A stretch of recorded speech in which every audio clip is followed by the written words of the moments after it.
Welcome to Recipe to Success, the show where we sit down with entrepreneurs from all different backgrounds to learn more about their journey to success. My name is Humza Zahoor, CEO and founder of Social Awaken. I hope you enjoy this episode. Welcome to another episode of Recipe to Success. Today I'm joined by Dan and in his beautiful studio where we've been shooting in a few episodes, so shout out to Jukebox as well. Come on. Dan, how you doing? I'm all good, man. I'm good. How are you? Yeah, I'm good, man. Thank you for coming on. This is one of the ones that I wanted to get on for a while because obviously you have got that entrepreneur side and then you've also got a crazy upbringing and then obviously you've got everyone seeing your face everywhere. Do you know basically. What's crazy, yeah? I'm not even sure if it's a crazy upbringing, but it's just For you, it's probably normal. It's not even a crazy upbringing, but it's a checkered, just a few moments of madness. But you're the guy that a lot of people will look up to as well. So it's going to be interesting. Yeah. So for anyone that doesn't know who you are, how would you introduce yourself normally? Yeah, like what are you known for now? You know what, yeah? When people ask me what I do, I'm like, I don't know. So usually, because I'm kind of split between different worlds, I will primarily say I'm a sound engineer. And I will just dumb it all the way down and just say sound engineer. Not studio owner. Like if I'm just talking to somebody that I'm not trying to impress, I'm just trying to get the explanation out of the way, I'll be like, I'm a sound engineer. I deal with everything sound. And they'll be like, nah, but I recognize you from somewhere, bro. I recognize you. I'll be like, oh, yeah. And then that unlocks the other world. But yeah, primarily my chalk and cheese is studios, music, audio. And then you also somehow along the way became a personality online as well. Yeah. How did that all start? Because obviously you've got the sound engineer kind of background and you've got your studios. But how did you then fall into content? Because obviously I know you was the voice of 3 Shots and then Halfcast as well. Yeah. But how did you actually decide, okay, you know what, I'm going to put my face out there. I'm going to become... I didn't. Okay, bro, trust me, if this was all going to my plan, I would still not have a face. It's benefited me now that I have got one, but the plan was never to have a face. So I'm saying that I was Savage Dan, get me? I kind of could get away with saying whatever I want, wherever I want, because there wasn't a face. That I had no accountability. I could do what I want. I could be outrageous. My comedy could be as X-rated as it needed to be. And then one day, Poet fucked me. And put me out on Filthy with my actual thing. And I remember saying, was Filthy the first one? Filthy was the first one, because even on the Halfcast, even when it went visual, at first I had smiley faces on my face. Remember, Callum? Once or twice, yeah. So at first, that was before Savage Dan existed as a face. And then it was my first episode on Filthy Fellas, and I think I said use the name George or use something, but it just went out. It just went out and it was Savage Dan, and everyone was just like, oh, that's Savage Dan. And before you know it, there's a face to the... People were intrigued. Yeah, exactly. Yeah. Because some people thought I was white and ginger. Really? Yeah, other people, there was different... I would see people arguing about what I looked like on Twitter. So no one even knew on Twitter or Instagram, nothing? I don't even think at that time, my I didn't have a Twitter that said Savage Dan. Twitter was... Jukebox Studios. Okay. You see what I'm saying? So I didn't have a Twitter. My Instagram wasn't my Instagram. It was Jukebox Studios. I didn't exist. Do you know what? I've always been a bit skeptical about the social media world, even more so before. And I just felt I come from a place or an area where I feel like the more people know about you, the worse it is. So I always wanted to be someone who's my whole life isn't on the internet. But yeah, now look at me, the whole lot's on the internet. But I tell you what, the jokest thing is hardly any of it is actually on the internet. Just little bits of mad stories and little funny bits. But my actual world, my actual life, I don't think you get much of it by looking at my Insta. What would you say is the actual Dan then? Obviously, because of course you're being authentic online, but it's a version of you. So was that a choice that you didn't want to put your whole life out on this? No, I kind of do you know what it is? Yeah, naturally I'm quite private. So in business moves I make, I'm the kind of person, I don't want to talk about what I'm doing until it's done. I don't want to talk about any issues or how I'm hurting or whatever it is until I've healed and I'm over it. Do you know what I'm saying? I don't like to do the talking before I've almost closed the chapter or turned the page. You know what I'm saying? So, but that's a skill in itself to be it's so a skill, in your head. but it's just I don't know. Like I didn't have like a bad upbringing at all. You get me? I was raised by proper people, and like my mum raised me right. Do you know what I'm saying? I'm not like some villain out here, but Savage is your first name though. Yeah, exactly. But what I'm saying is, I learned to be private. Do you see what I'm saying? And like to kind of almost like partition my life and say, all right, cool. That's what you can have. That's what you can have. This is for me. And for the most part, I keep my private life private. And I might give you one or two funny stories, but my private life is private. And most of what people see is just banter, football stuff, boxing stuff, and somehow my personality maybe like flies through when I'm doing these things, but ultimately I don't put much of my real life on the internet anywhere. Mm-hmm. So what did your real life look before your face got revealed? Before all of the kind of online stuff came, what was Dan doing? At what point? Because I've lived 100 lifetimes. So let's talk about just the period just before you going online. Yeah. What were you actually doing? What was your kind of basically focus? As soon as I found out I was having just to give like a quick backstory, like in school I was the troublesome kind of, just a funny troublesome, not bad troublesome. Do you see what I'm saying? Like the type that is gonna get in trouble and then find a way to charm the teacher so that I'm not in that much trouble. Do you see what I'm saying? You had the gift of the gab. The gift of the gab. So I was that guy in school. So I was still academic. So I was in top set for the majority of things. I was always gonna get good grades. So yeah, you might want to kick me out, but it's not a naughtiness. It's a cheekiness that I had, rather than just being an out and out bad kid. You know what I'm saying? Obviously, after I'd done school and college, like uni was a bit of a myth. Like I went to a couple of different unis, started tricking. Like I was changing transcripts. I was doing it whatever I could basically, innit? But ultimately, I liked doing nothing, and I was naturally quite lazy. If it meant that it was a life of crime, it meant that it was a life of crime. But I just wanted to chill. Do you see what I'm saying? I didn't like the idea of going to work and being in the office and earning my money. Does that make sense? Like I just didn't like it. Just didn't appeal to me. Like it was trading your time for money. Like I prefer to do something partially legal to get the money. Do you see what I'm saying? In one go, like rather than try and work a job. Like I was the guy that probably couldn't get his homework in on time. Not because I couldn't do it, just because I couldn't be bothered. I'm very bad at doing things that I don't like doing. I'm also quite bad at talking about things that I don't like talking about. But anything I'm really engaged in, I can do it, and I can do it like as much as I want to do it. So,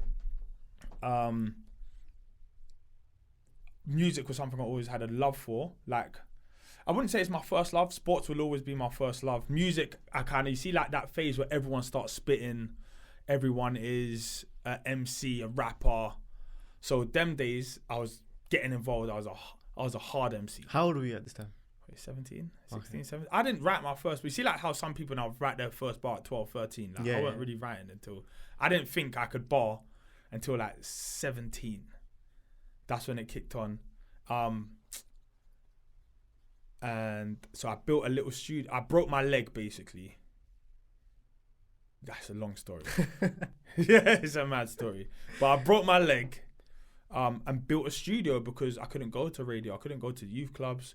I was on crutches. And I was, you see like how there's some people, I see some people on crutches and they can wet on their crutches. Like they can dip, like they can proper walk. Me on crutches, I was like, struggling. I was a dickhead on crutches. So after a while, I decided, I'm staying at home. Like for this whole 4 months, I'm staying at home. I ordered like a dead laptop and dead speakers, like really dead. There was no like YouTube tutorials or anything like that then that could really help you learn how to mix. But I just started learning how to mix. And then people were coming to my house. I lived on my own from like young-ish. Coming to my house making mixtapes and all of this kind of stuff. Once it got to the point where, hold on, these mixes actually sound like can sound like mixes. So I kind of became an engineer the long way without even realizing that I was becoming an engineer, just because it was something I wanted to do, and I would do in my spare time anyway. And then my missus said to me she's pregnant one day. Wow. And them times I thought I'd be a boxer, if I'm totally honest. I thought like I'd fallen in love with boxing. You got that? Good, yeah. Swagger Good, yeah. you, I got a good, yeah. He gave me a big right hand. Yeah, me like it will always get me out of trouble. And I thought I was gonna be a boxer. And then you see like the reality of knowing you're having a kid. Not just that I'm pregnant, like the reality of now, like it's not just about looking after yourself and being able to make sure that you're good. You kind of gotta turn into a provider somehow. Do you see what I'm saying? So I feel like I already had, by that point, luckily, like a business model. Do you see what I'm saying? I had clientele, I had people coming to my house and paying me. So only, and I was batting away so many people because not just anyone can come to my house. So it started like that, and I built my first studio, and it kind of just went from there, you know. Like, so it wasn't even really a planned business. It was more so you're doing it because you want to use the services. What's the year? We're in 2020, end of 2020. If someone had told me 7 years ago, 6 years ago, you're gonna have studios, like you're gonna be an engineer, I'll be, mate, you're bonkers, bro. You talk about I'm gonna be a fighter.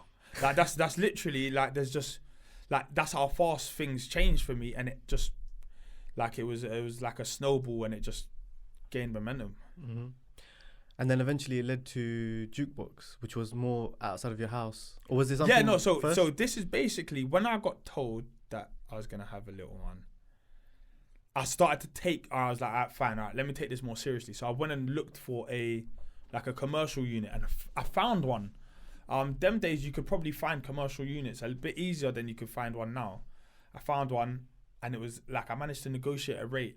Just stuff that wouldn't happen nowadays. You see, like finding like a dingy little place and then working out how to do this and do that.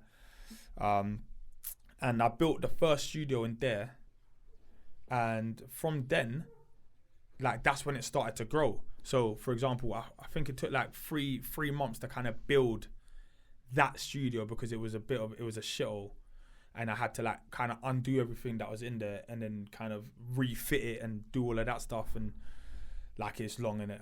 I'm not a builder, and I definitely wasn't anything like that then. So like I'm talking even something as simple as like putting together an IKEA desk for me then is like that's a day's work, isn't it? Yeah, it was a day's work. But and then it kind of flew from there, you know, like studios. I think studios, maybe they're better at it now, but back then notoriously they didn't promote themselves very well. They were quite hard to find. Like you kind of had to know one was there to be able to go to it. So luckily just growing up, I've been quite popular in my areas and just in things like that. So when people heard that, oh, Dan's got a studio, it wasn't like, it was like, oh, people want to come to the studio. It was good word of mouth. It was good word of mouth. Do you see what I'm saying? So it grew naturally. It grew quite naturally, and then obviously went from one Jukebox. Had to leave that one, went to another one, left that one, went to another one. Then I grew into this one where there's like 5 rooms. So yeah, it was a natural growth. It's happened faster than I thought it would, but at the time it felt long. Considering it started from essentially a hobby, yeah, and it led to a full-fledged operation. How did you learn things like along the way in terms of business, actually running a business? Was it just on the job you're learning? Do you know what? I would love at this point to give credit to my business management degree. Really? But I can't. Do you see what I'm saying? Like, this is nothing to do with my business management degree. This is just, I think, business acumen, and you learn it just starting in my bedroom. Do you see what I'm saying? Like knowing what times I want people to come in.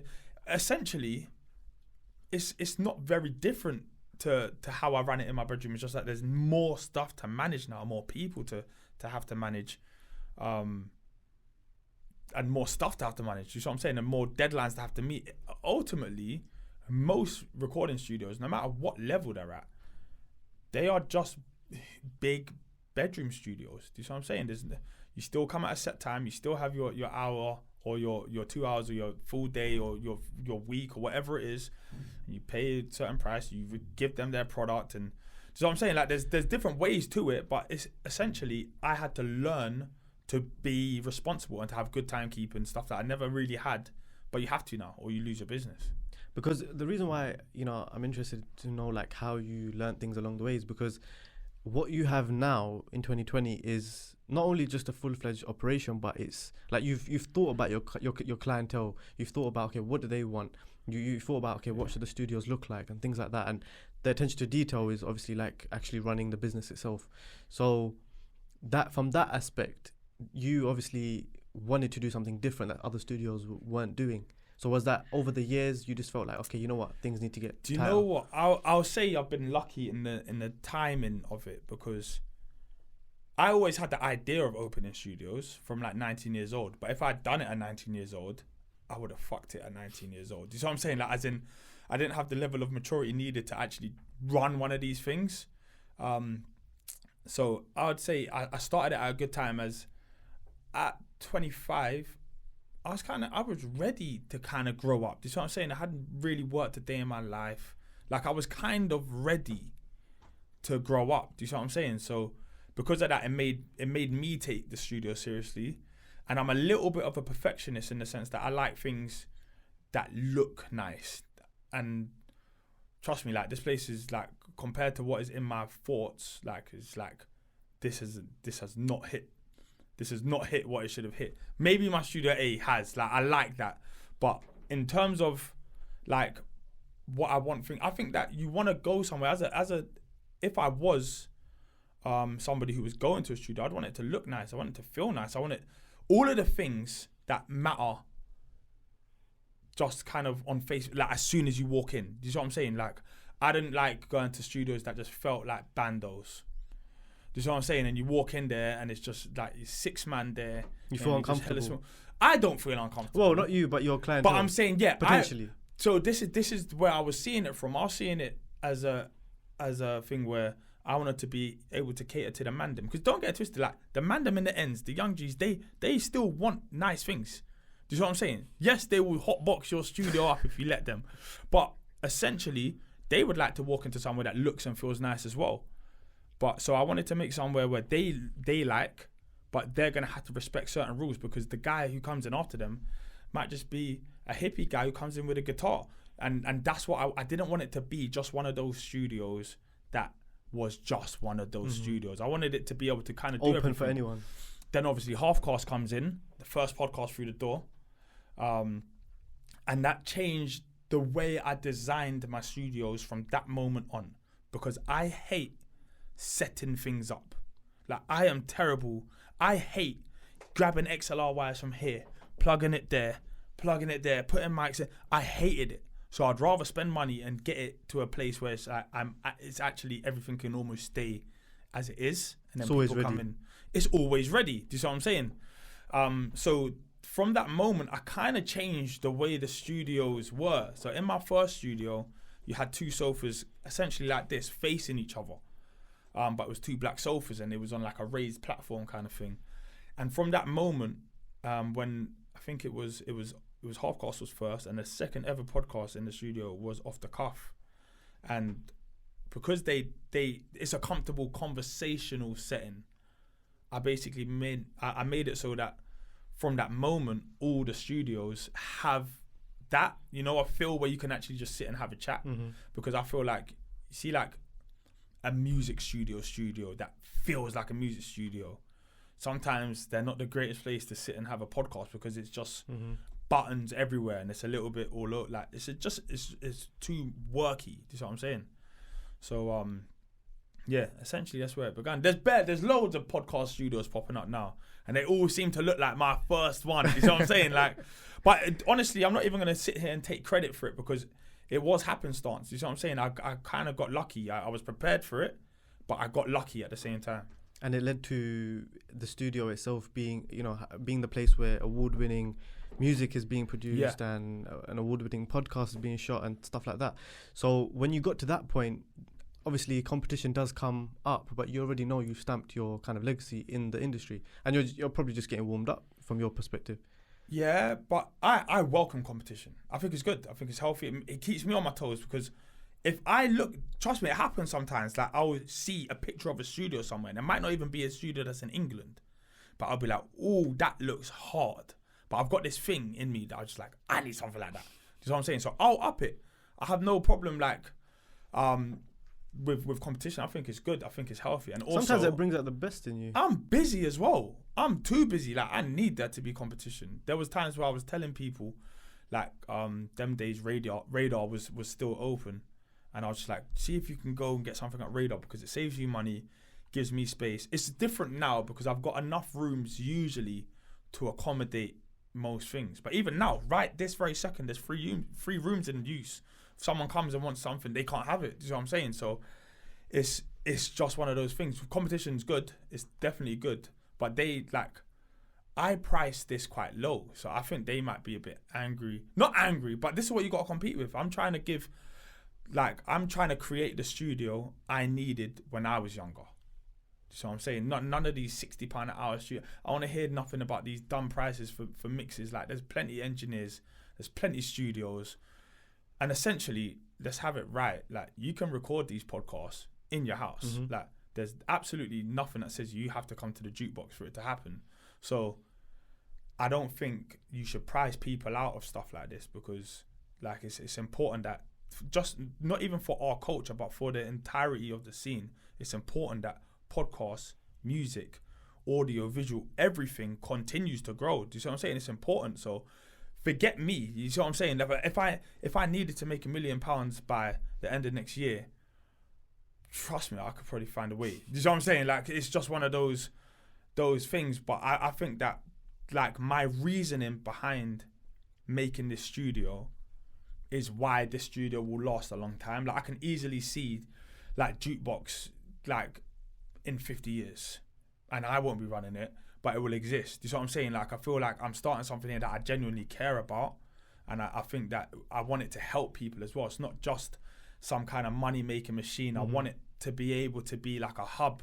But the beauty of it is that it's both. It makes money. Yeah. It's your livelihood, but it's also something that is giving back to the community and helping people that are starting out as well. Yeah. So those are the best kind of businesses, really. Yeah, exactly. And you see what I'm saying? Like when it's all said and done, there's young engineers who want a space. Because do you know what? I remember engineering in my room, and like I call it engineering now, but it's not. It's just listening, because your room is gonna betray you.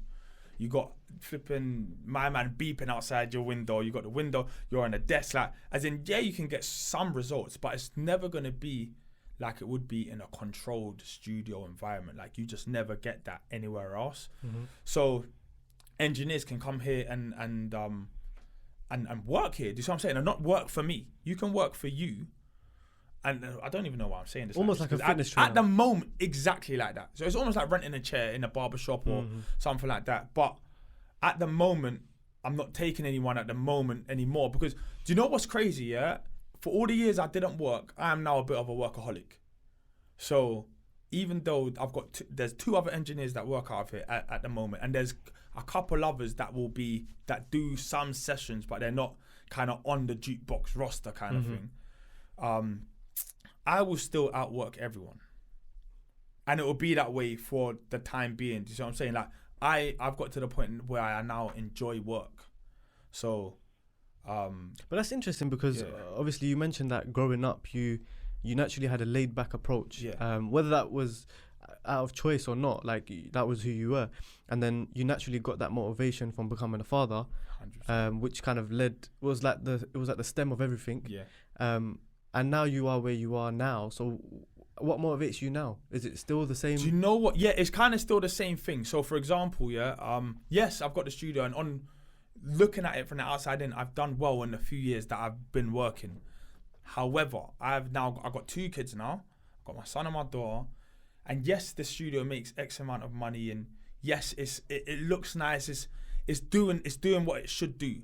But my motivation now is getting my ass up out of the ends.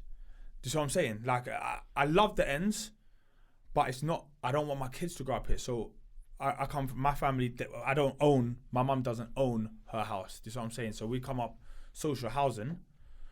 my motivations have changed from being able to provide for my family to being able to provide for my family. Do you know what I'm saying? I'm talking go and buy a house, not in the sticks, but a house just a bit further out from here. Buy the house, like almost like my credit's not very great. That's a completely different issue.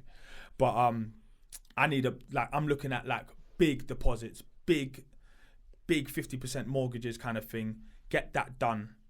And then go and try and see if I can get my mum off ends. But I'm going on like my mum's in the ends. Like it's weird. It's Ladbroke Grove. Do you see what I'm saying? So for half of us, we'll look at it and be like, we need to leave the ends. You remember it for what it was? Yeah. Do you see what I'm saying? I almost remember it from an 18-year-old black kid growing up in the ends, that thing. But trust me, you see, if you're 40 years old and you've got money, you want to move into Ladbroke Grove. So it's a weird thing, but because I've lived through that, I would like to now leave and go somewhere a little bit more suburban and be able to just come to the studio as and when I'm in the studio. I build another studio in my man cave in my house and kind of try and work remotely and just like leave. Do you see what I'm saying? Leave this to almost run itself, and for the people that need it to be able to work out of it and for it to still like be a well-run business, but without me having to be here for so much of it. And then I want my kids to grow up not coming out and get me and sit and be in the ends. Like, I'm in the thick of it right now. So I'm saying, so I still want to be, that's my motivation now. I want to make enough to be able to just leave.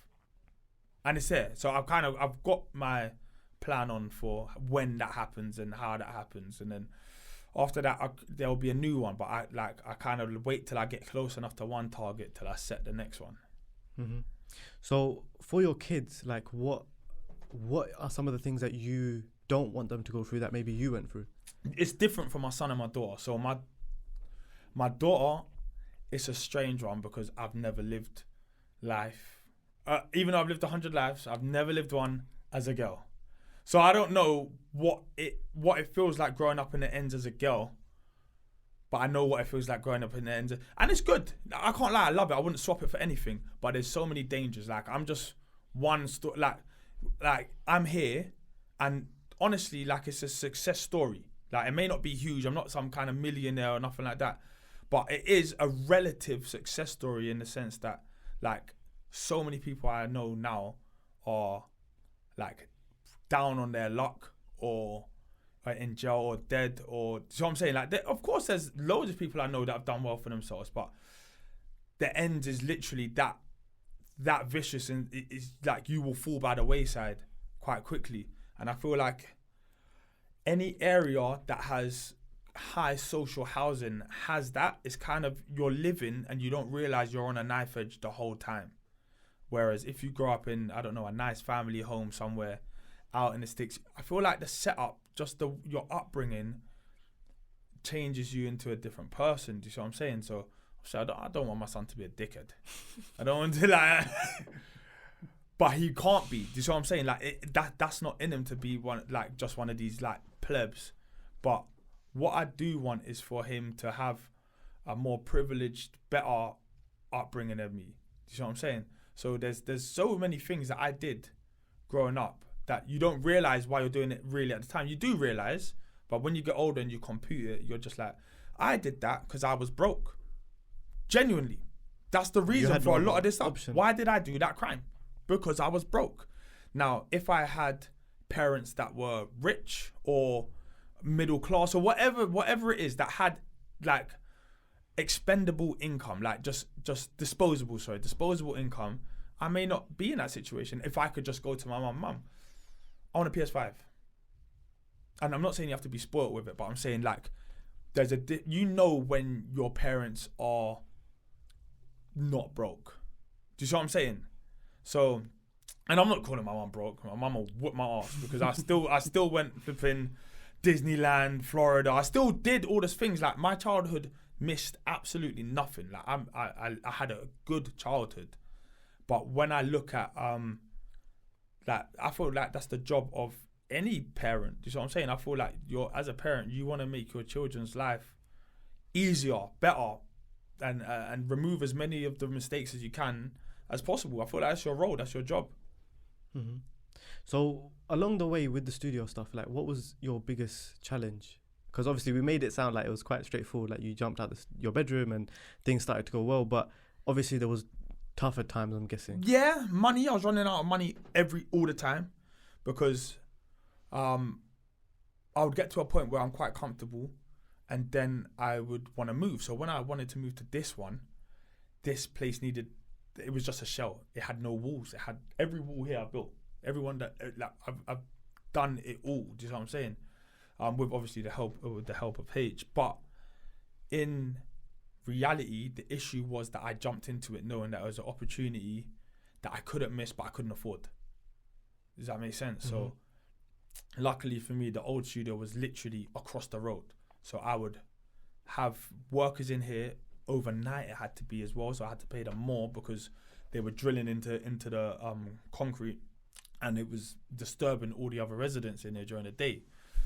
So it was a nightmare. But I would literally be working 8 hours across the road. After that 8 hours, I'll be coming here and building. You know what I'm saying? Like I don't know how I made it through. Like I had next to no sleep. I had like no energy. I had no money. I don't know how I did it. It must have just been the like knowing what it was for. Do you know what I'm saying? Having something that was bigger than yourself. Yeah, but also like I just hate starting stuff and not finishing it. My mum always used to tell me I start shit and don't finish it. Do you know what I'm saying? So I was determined, like once you start it, like it has to finish. It's like when you see when on a Sunday and you decide actually like I'm redoing my room, like or I'm changing where my bed is and all of that, and you start moving stuff, and halfway through it you look and you're just like, why did I start this? Like that's what it was like. But it was like that for months and months and months and months. But yeah, it was yeah, I'd say that was the most difficult. At early doors, there was difficulties in terms of the buildings that we were in. The first building we was in, it got bought, so we had to move. And then we moved to another building, and that flooded. And that flood luckily got me out of a contract. And that was when I managed to move to Grove. But even that, the price difference of moving from like a kind of dingy studio in Acton back to like a nice building in Grove, it was more than double, which means you got to go harder basically. And then this one is triple that one, which means I just have to go even harder again. But I'm a risk taker by nature. That is like one of my gifts and flaws. I'm a risk taker. Like I'm the type, I will put it all on. And diamonds. The hustle's a part of you as well. Yeah. Yeah. So one thing that I definitely want to know about is from obviously you said that you had a great upbringing, thanks to your parents and stuff like that. But despite that, you were still growing up in an area that was troubled and you had things going on around you. So for anyone that's growing up now, like how do you advise them to get off the streets and do something that's a bit more prosperous and kind of following the footsteps that you have kind of gone in? Well, I would say, first, if you want to get off the streets, just get off the streets. Like, as in, don't be outside. But don't you think there has to be a shift in your mind? Because obviously going from maybe doing something that's generating you X amount of money, doing the wrong things, but then translating that. Oh, so you're talking about the roads? Yeah, okay, I get it. Yeah, this is the thing. That's why it's called the trap. It is a trap. Once you start making X amount of money from doing whatever activities you're doing, you will struggle to come back to the real world where some people are. What's the average wage in London? Probably like 18 to 24k. Nah, it's got to be more than that in London. In London. I don't know about London. It's got to be whatever it is. Yeah, let's call it $3,000 a month. Okay. We know these lot. If you're doing anything, 40k a year. 40k. It's rising in London. Yeah, average London. But UK is definitely lower than that. Yeah, UK would be like 25. Whatever it is, you'll make more doing something illegal. But it is a ticking time bomb. Do you see what I'm saying? Like that's the realness of it. And you end up going like I've seen all the police have to get lucky once. You gotta get lucky every single day. So in many ways it's a mindset. I've had this conversation with my brother 100 times where it's just like only experience and going through it can really can really teach you. I can sit here and say to you, bro, like there's no point doing it. But sometimes the people that are going through it right now, that are living it right now, they're not hearing it unless they hear it from someone that's kind of gone through similar. I heard it from everyone, and it still didn't sink in for you. I just feel like there's a certain and it doesn't mean people should stop saying it, because good advice is good advice, no matter when it's given or who gives it. But because of the age and because you're in the thick of it, you can only see in your world, like everyone's saying to you, no, you shouldn't be doing that. Like you shouldn't be. This isn't what's good for you. Do you know what I'm saying?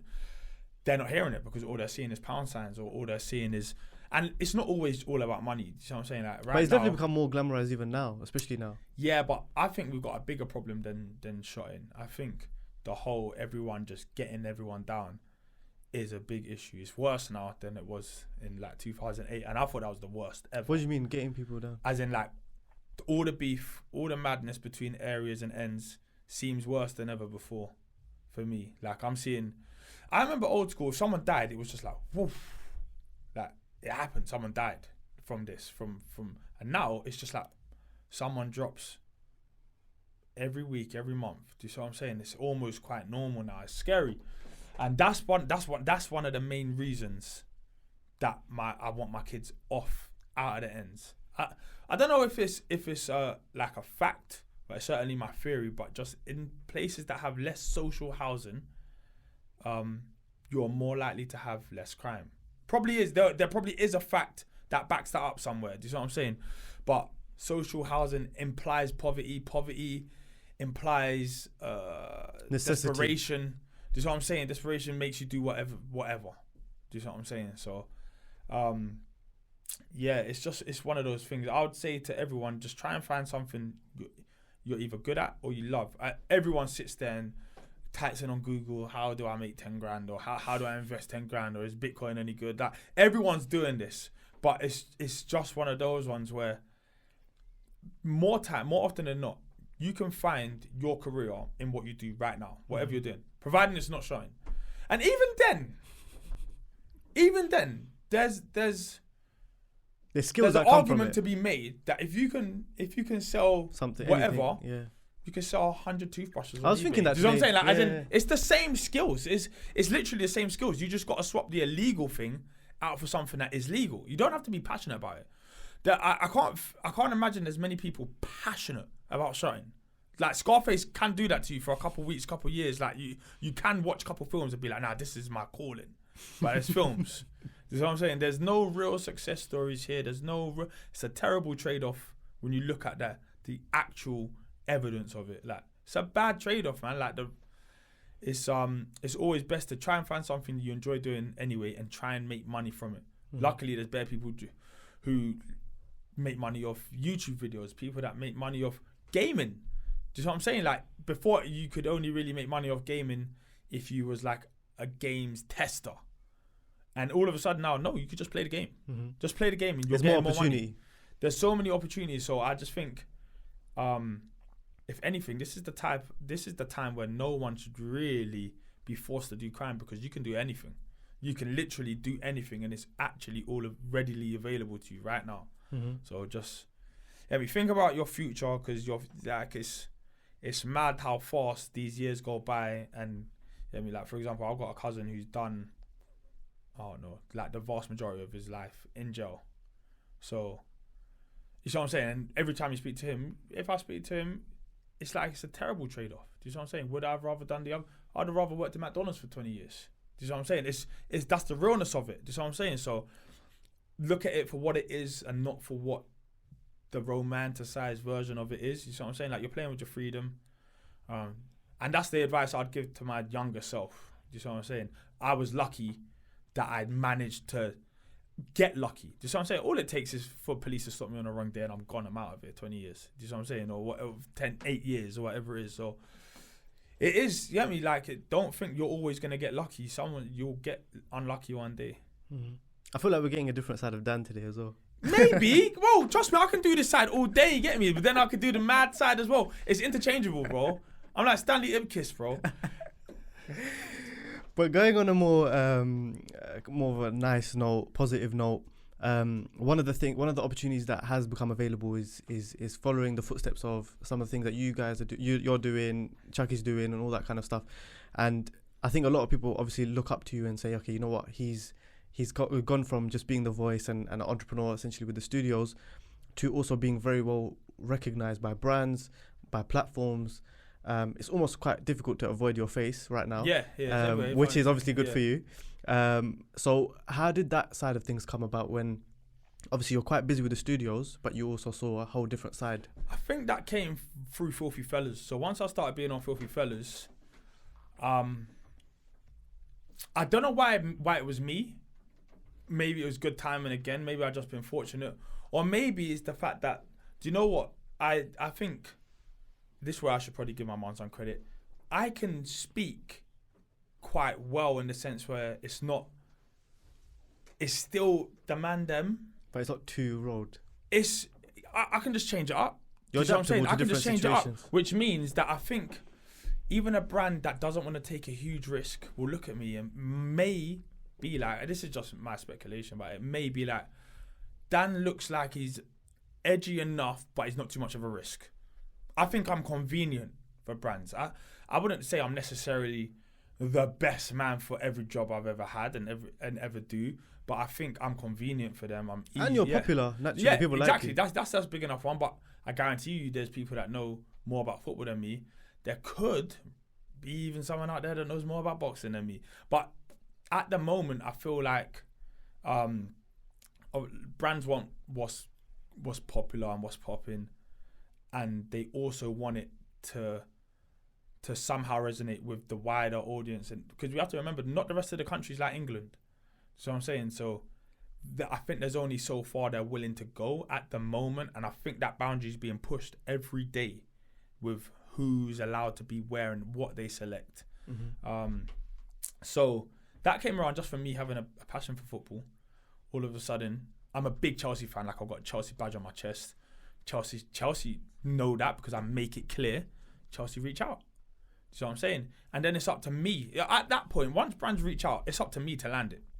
Do you know what I'm saying? Like, there's plenty of things where you can be given opportunities and you just don't land it. You can. But luckily for me, I've always been able to blag stuff, even if I don't know what I'm doing. Goes back to the gift of the gab thing. Just flipping smile and give it a go, and hopefully something happens. Do you know what I'm saying? Just a little bit of something.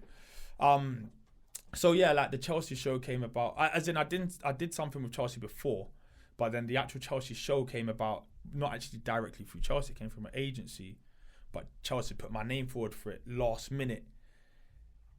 Maybe they weren't getting the type of person they wanted. They was like, just send that in. So the agency shouted me, and then I've gone in, didn't know what I was doing. So when I've got there, there's like a long line of people like auditioning for something I don't even know what it is. So when I've gone in the auditioning room, and these people don't know who I am as well, like the people who I'm they're just like, yeah, so like, Emily, like, what's your thing? I was like, I don't know. Like, I was literally just like, I don't know. Like, I'm not even really sure what this is, but I'm on it. If it's Chelsea, I am on it. Do you know what I'm saying? And I think it won them over. Do you know what I'm saying? Like, that kind of authenticity. Yeah, it just won them over. And yeah, so that the Chelsea thing, for me, like, it won't even really sink in just yet. But this is a team, bro, I love Chelsea. Do you know what I'm saying? Like, it's my thing since like 6 years old, like screaming at the TV, like if Chelsea lose even at 6, like my head's gone. What were you thinking when you got the tattoo? Did you like you're die hard? Do you know football? Yeah, of course. So when Torres went round Valdez, that's the biggest feeling I've ever had. Biggest feeling. Not even a specific thing. That's the biggest thing I've felt. And I said, that's it. They deserve a spot. This is my first tattoo as well. On your chest as well. Yeah, and I was just like, yeah, now it has to happen. It has to happen. Luckily, we won the Champions League that year. So yeah, it was just, that's my thing. And then boxing, obviously, I always thought I would, not always thought, but there was a period of time where I thought, you know what, it's boxing for me now. Yeah, I mean, like naturally, I was always quite athletic. Didn't mind fighting. And yeah, like it's just, it worked. It seemed like it was, I don't know, I feel like it felt at the time, when you're fit, you like hard work. When you're unfit, you hate hard work. Like at the moment, I hate hard work. Even like trying to get back to a basic level of fitness, I find it horrible. But when you're fit, you know you're fit, and because of it, you want to almost add more layers and see how far you can go with it. So yeah, boxing, obviously, one day on Filthy Fellas, I turned Filthy at the end into a boxing show. Start talking about welterweight boxing. And I think JD might have seen it and just like, yeah, look, like this can work. Like we want to get back into boxing big time. But I think they'd been a little bit missing from boxing since like the Amir Khan days. They wanted to get back in, and they said to me, Steve-O and Adam McCullough, do a show. And the show still goes on today. Do you know what I'm saying? And because of it, it's not me being anything different, really. Do you know what I'm saying? It's just me loving the same things I've always loved. I haven't tried anything different. I've just been quite fortunate that doors have opened for me when they open for me. But yeah, like because of that, I've been able to travel the world to see boxing fights and to cover it. And well, it's crazy, man. Like honestly, but it's crazy that all started from you just being a voice. It started way before that. Well, as in, but that's you had no intention to be out there. That was the igniting point. But I've always, this version of me, most people who've known me for years will tell you, I'm still pretty much the exact same version of me that I was 15 years ago. Not much has changed at all. So, because of it, it means that I'm comfortable and all, like I'm just comfortable saying what I'm saying, being who I'm being. I feel like I know who I am. And because of that, it means that when podcasts are happening and I don't have a mic and I should be being quiet, I will scream something out because that's just my personality. So how is being out there working with brands like JD, Chelsea, has that also impacted Jukebox as well, like from a positive brand perspective? No, do you know what? Yeah, I wouldn't. Yes, it has from a brand perspective, I suppose, but I don't make it very readily seeable. Like I don't make it very bait that the studio is mine. Do you see what I'm saying? I don't really promote. I don't talk about the big tunes that's in here really. Because some people actually may think that you are just a content creator. A public figure. Even some brands do. So sometimes I have to remind these brands when I think I'm being underpaid. Like you don't like this is not working for me because I will make me more money than this. You know what I'm saying? So sometimes it's a good ace in the hole to have, but I like to separate things. So I like for the studio to almost not have anything to do with me, so that if something sinks me, the studio doesn't sink with it. If that makes sense. It's like a separate entity. It's hard to do. Like right now, we've got Puma in Studio A. They've got a residency in there. They part of the reason they picked this studio is probably because it's Savage Dan's and he's part of the culture, and London is quite a big thing and it's popping right now and blah blah blah blah blah. And also a lot of the acts that they want to work with are very well. They know the studio. They record in here anyway, or they started here or whatever it is. So it's weird. In a way, I'm part of. In a weird way, I'm part of the infrastructure of this current scene that we've got. Do you see what I'm saying? What do you think is the most special moment that's happened in Jukebox? In the studio? Yeah, over the years. Special. If you could choose one. Obviously, not to say that there's not more than one, but there's loads. If there was one that you could just think of right now. I wonder if it's special ones. The biggest one will be Into. Into got made. That's a dumb big. Chart. It's a dumb big tune. Yeah, it's a dumb big tune. And that got made on a day where there was no booth door. I don't think that we was making a booth or something like that. That wasn't meant to happen. That tune. It wasn't a session. It just happened. And yeah, so yeah, I'd say if there was one, that's the one, because what that also probably did is give it its little speed boost that it needed early doors, because the studio had just opened at that time. I think the studio might have only been open like 6 weeks, and then Into came out of it. So but sometimes you must see, like, you obviously see all the behind the scenes. So obviously not every single night in the studio is going to be magical, but you have probably been a part of some magical moments that you didn't know necessarily was in the moment, but then it went on to do. Big tunes have come out of it. Even probably one of this year's biggest tunes made in Demon Time. So there's loads in it. Like there's loads, but for me, well, I just enjoy being in the studio, and I try my hardest now to not take sessions that I know I won't enjoy. So I'm at that point. You know when at the beginning you kind of work anything, you work any studio session, you work anything, you just work because it's money. And after a while you start to get a bit more sexy with it. And you're just like, actually, do you know what? I'm not doing that. Not because I know I won't enjoy this session. I don't want to do it. So I'll delegate it to someone else. Someone else can have it, or I'll give you this number, phone them, hopefully they'll do it. But yeah, I'm beginning to that balance. Before I used to work all the time and I would work anyone. I didn't care if you was coming in and doing ABCs. And that's literally I was working all these Baby Shark songs. Unfortunately for everyone, I was making them. I was making them all Baby Shark in every language. I was making Baby Shark. I was making all of these tunes. But they was paying. Do you see what I'm saying? And they was paying well. So for me, I was taking every possible job. I almost loved it when they was in, because it's just easy. It's not mixing like mad tunes and mad instruments. It's just have someone go in there, sing ABC in Dutch, and fucking put it on the track. Do you see what I'm saying? Like it's throwing me off a little bit. But going back to, you know, everything that's happened, because I feel like even this year alone has probably been quite a big year for you in terms of business, as well as the whole personal brand side of things. From your perspective, what is the highlight of the year so far? For me? Me personally? It's hard to think because it's such a difficult year. The reason why I'm asking that, it's strange. I want people to be positive, because you know, obviously this time, like it's so easy to think about the negatives that's happened this year, but there's actually a lot of blessings that have happened this year that maybe we don't even pay attention to. I would say I landed the biggest thing that happened, single thing this year, not music related and just like achievement, I would say is there's a few. Oh, I did live TV. I did my live TV. That's a big one. But I would say bigger than that. That was difficult as well. That was hard. That was big for me. But I don't think that was me achieving that. Whereas I think landing that Puma deal, that was because I had to go back and forth a couple of times for that.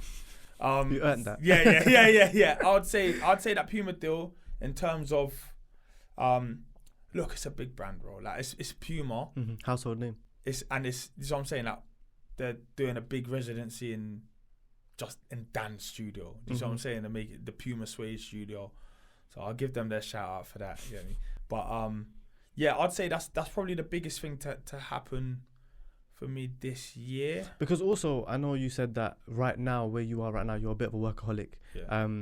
And it wasn't always like that, but you have got that point in your life where you're working hard. Yeah.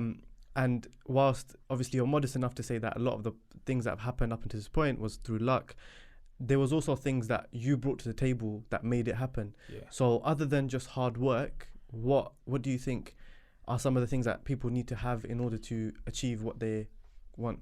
You have to have a genuine want to do whatever it is you're doing. I think you've got to want to do it first of all. Try and be personable. I know it's easier said than done, but that kind of thing takes you a long way. So for example, I probably get 10 CVs a week here.